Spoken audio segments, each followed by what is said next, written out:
Manchester United are heavily linked to Valencia's 22-year-old central midfielder Javi Guerra. And in this video, we're going to explore what kind of player he is and how he would fit in Ruben Amorim's tactical setup at Manchester United.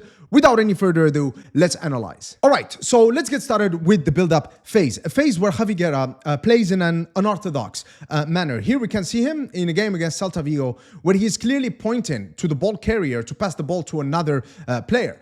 Here we can see him against Sevilla, for example, where he is directing the ball carrier to just calm down and slow down the play a little bit. Now, this can lead some people to think that Javi Guerra is either not confident enough or not talented enough to be involved in the build-up play. After all, he's a defensive midfielder / central midfielder. It's their role to connect the defense to the attack. So what's wrong with Javi Guerra?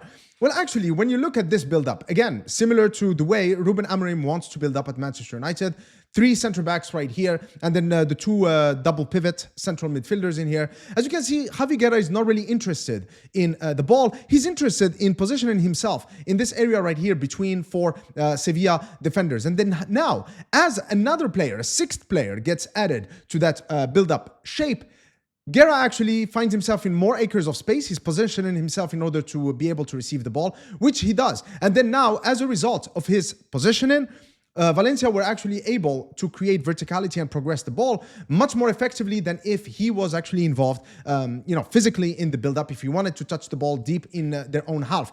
Javi Guerra really likes to impact the game in forward positions. For example, here he's going into wide areas, areas where you expect a winger to be in order to deliver a cross. Or here, for example, positioning himself in order to receive the ball where he can see an opening where he can use his superior ball carrying ability. For example, here he knows how to dribble pretty well through the middle of the pitch and then laying a through ball for his teammates. This sequence right here, to me, really describes the synergy between Javi Guerra and his partner in central midfield, Barrenechea here, that just shows the synergy between them, in that Barrenechea right here is going to be the player who comes in deep to receive the ball, whereas Guerra is going to go and focus on actually scoring the goal. So what we have here is Guerra identifying this gap between the left back and the left-sided center back, but then here he is directing Sadiq, the forward, to actually move a little bit wider. As a result, what's going to happen here is that the gap now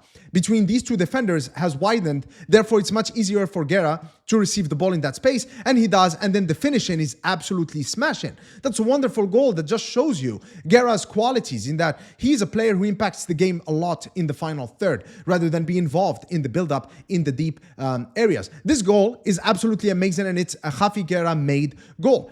Collects the ball, recovers the ball in his own half, and then he launches a counter. But then what I like about this, so he just passes, he goes with the principle of you can travel much faster than the ball, not by dribbling, but by moving into spaces where you can receive the ball from your teammates. He just sprints because he has identified this, line-shaped shape by the opposition defenders, which is never a good thing, okay, because it leaves a lot of spaces in behind. And then now he calls for the ball, he asks for it into space, and then now this cross is just beautiful, and that's a beautiful, wonderful goal. Now, where does Guerra actually fit in the Manchester United tactical setup that Ruben Amorim has? Of course, as we know, Ruben Amorim really likes to build up in that 3-2 shape, that pentagon shape in the deep areas. But I think with a player like Guerra, I simply don't see the point of having 5 players in here.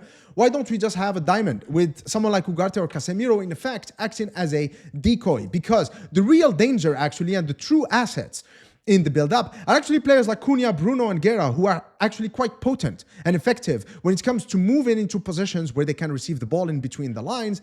And when you factor in the fact that with players like Heaven, De Ligt, Yoro, Lisandro Martinez, Maguire, all of these players, like our defenders, are in fact playmakers. They do have, quite decent, ball progression capabilities. So, I mean, you count on them in this kind of setup to actually play riskier passes that break the lines, similar to the way Lisandro Martinez played against Manchester City in that FA Cup final win. And so in that case, Guerra can actually be quite the asset, because you don't need him to be here in the build-up, but rather he's a player who moves into the half spaces, moves into the channels, moves in between the lines to collect the balls from the defenders who act as the playmakers. And I think that this is the opportunity that Ruben Amorim has as far as the build-up phase in his tactical setup. So, of course, Javi Guerra is actually compared and to players like Vitinha and Toni Kroos or Michael Carrick. I think a lot of Manchester United fans, myself included, we are kind of craving a player of this profile. But I don't think Javi Guerra is that guy. Javi Guerra is actually more similar to players like Ander Herrera, in terms of, the space, the spaces that he covers, the distances that he covers in every game. He's quite a hard-working player. He's got long legs, so he covers a lot of ground. Or Scott McTominay, as I'm going to show you now in a minute, with his effectiveness in the final third, in that he's got the movement and the finishing of a striker. So look at this goal, for example. He's positioning himself the way a striker would do, but then it's the composure here. You see, he hints at a shot, but he doesn't. He opens up the angle and then he scores the goal. Beautiful. Here we can see him, on the edge of the box, and then he moves into the penalty spot in order to receive the cross and gets a header the way a number 9 would. And that's actually Javi Guerra for you.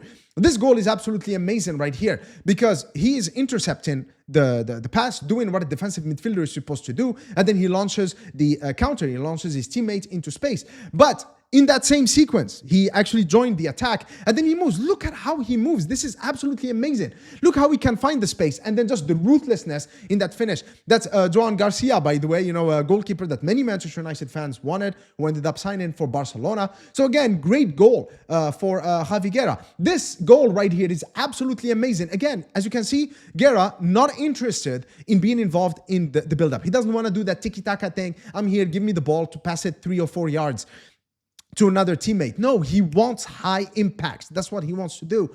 And so here he's making a run again into this space, into this gap between the center backs, and then he's able to receive the ball. And then the vision here, he sees the pass, he sees Sadiq, the striker, and then that's just a beautiful cross, and that's a goal. Now, of course, I also need to talk about some of the drawbacks of this sign-in. Now, of course, with a defensive midfielder, you need combativity. And also, the thing with Manchester United is that, truth be told, what Guerra offers in terms of his movement into space, Bruno Fernandes, Kobe Mainoo can offer that. Even Casemiro, actually, the way he moves in the final third.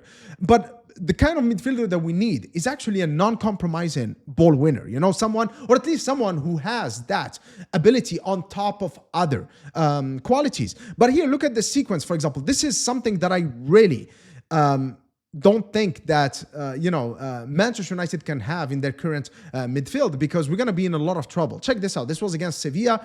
So this is a 50-50. And then Javi Guerra does this. You see the ease. I mean, that situation right there. I mean, I'm going to try to get back a little bit because it's really important to visualize this. I mean, look, in this situation, you just throw yourself to the ground and you just stop the ball and the player from going any further.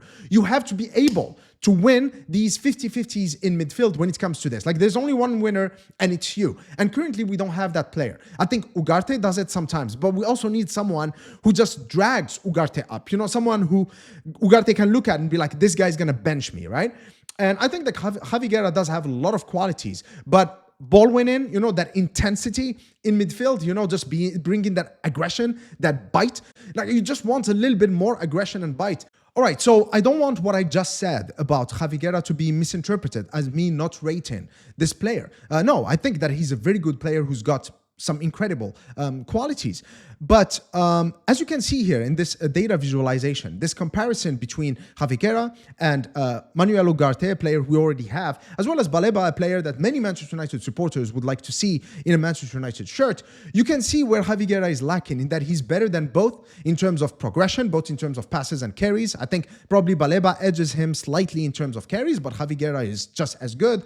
But where he lacks is actually in duels as well as possession won. So questions remain on whether Javi Guerra, despite his qualities, is actually the right profile that we want in our midfield in order to elevate the quality of the midfield and the quality of the team as a whole. As always, whenever it comes to these things, for me personally, is just an opportunity to be a little bit humble and to just understand that, okay, if the Manchester United hierarchy see Javi Guerra as a top player that they would like to go for as the ideal midfielder in Ruben Amorim's system, well then, yeah, let's wait and see. We're going to support him no matter what. But of course, they are responsible for that decision. For me, I am not 100% convinced. I think he's a good player. I think he's a player I would love to see in Manchester United, but if we had other profiles in the team that could balance out and hide his weaknesses. Let's say, for example, if we already had Baleba and we added Javi Guerra, for example, to add more progression and more, quality in the final third,